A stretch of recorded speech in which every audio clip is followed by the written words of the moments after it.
Sure. All right. Big fan of Titus, man. Oh, thank you.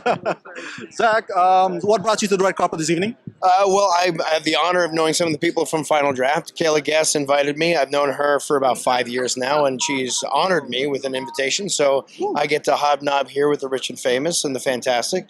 Quentin Tarantino is supposed to be here tonight. Huge fanboy moment for me. Huge fanboy moment. Come on. That guy is just a god. So, yeah, that's why I'm here this evening with my beautiful wife who's behind me. Favorite Quentin Tarantino movie? Favorite Quentin Tarantino? Ones he wrote and ones he directed, because That's true good. romance, true romance. If your girlfriend or significant other ever passes you a note that says you're so cool, I mean, that was a great moment. Yes.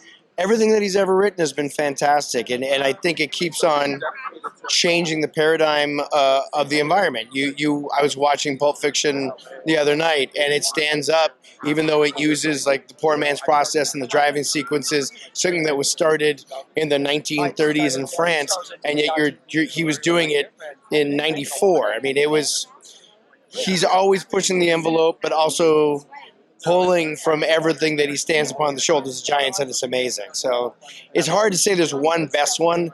I think they're all part of the same universe. Now, you yourself are a bit of a filmmaker, a producer as well.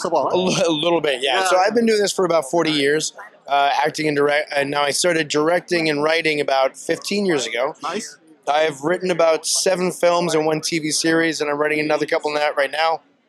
I've directed a couple of movies. I produced about 4.